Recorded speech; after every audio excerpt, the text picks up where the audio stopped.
Now it happened at the end of 2 full years that Pharaoh had a dream, and behold, he was standing by the Nile. And lo, from the Nile there came up 7 cows, sleek and fat, and they grazed in the marsh grass.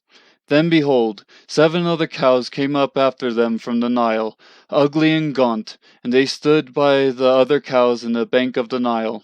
The ugly and gaunt cows ate up the 7 sleek and fat cows. Then Pharaoh awoke. He fell asleep and dreamed a second time, and behold, 7 ears of grain came up on a single stalk, plump and good. Then behold, 7 ears, thin and scorched by the east wind, sprouted up after them. The thin ears swallowed up the 7 plump and full ears. Then Pharaoh awoke, and behold, it was a dream. Now in the morning his spirit was troubled, so he sent and called for all the magicians of Egypt and all its wise men. And Pharaoh told them his dreams, but there was no one who could interpret them to Pharaoh. Then the chief cupbearer spoke to Pharaoh, saying, I would make mention today of my own offenses. Pharaoh was furious with his servants, and he put me in confinement in the house of the captain of the bodyguard, both me and the chief baker. We had a dream on the same night, he and I. Each of us dreamed according to the interpretation of his own dream.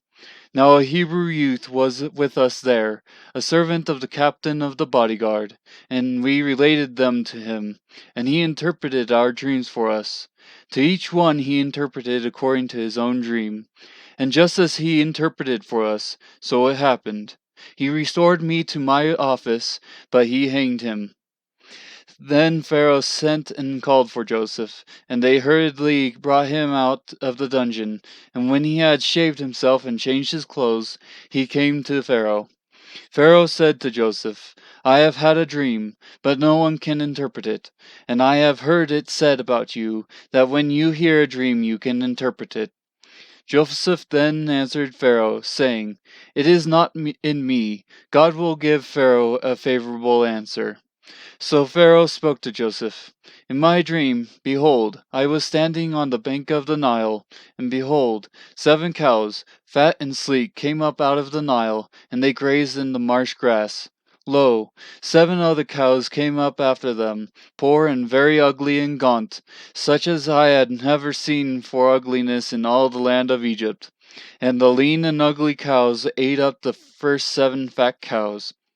Yet when they had devoured them, it could not be detected that they had devoured them, for they were just as ugly as before. Then I awoke. I saw also in my dream, and behold, 7 ears, full and good, came up on a single stalk. And lo, 7 ears, withered, thin, and scorched by the east wind, sprouted up after them. And the thin ears swallowed the 7 good ears.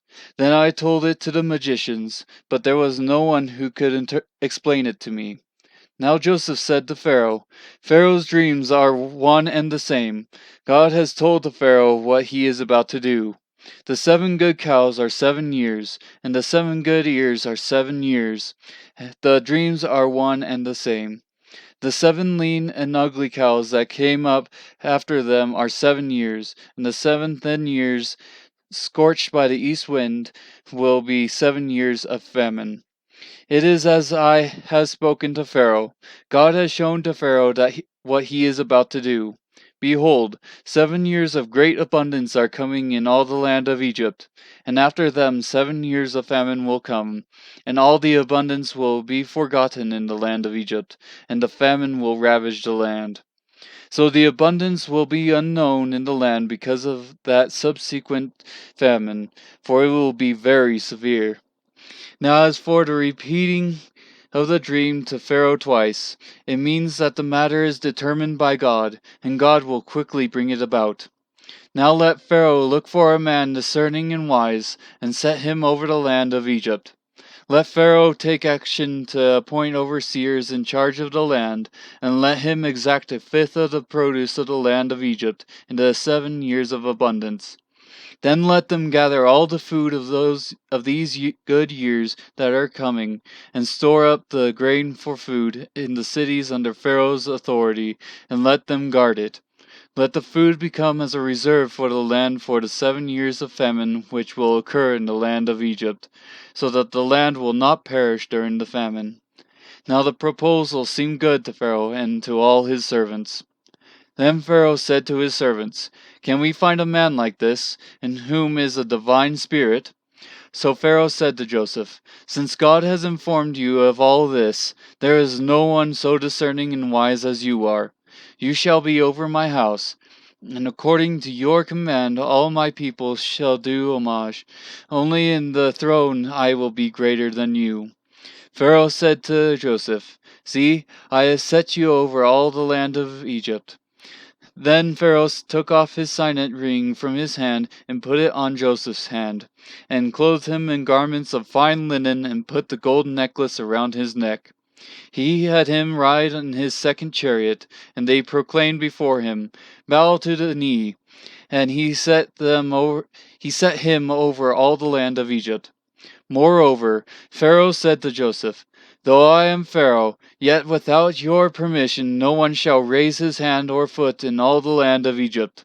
Then Pharaoh named Joseph Zaphenath-Paneah, and he gave him Asenath, the daughter of Potiphera,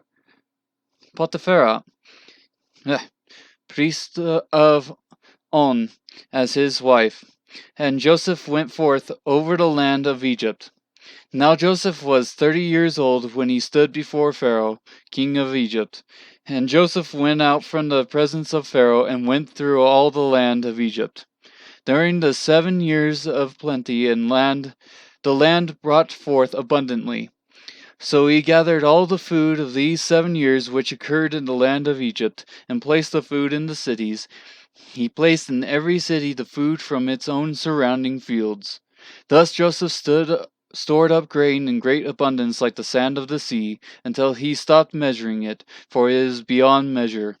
Now before the year of famine came, 2 sons were born to Joseph, whom Asenath, the daughter of Potiphera, priest of On, bore to him. Joseph named the firstborn Manasseh, for he said, "God has made me forget all my trouble in all my father's household."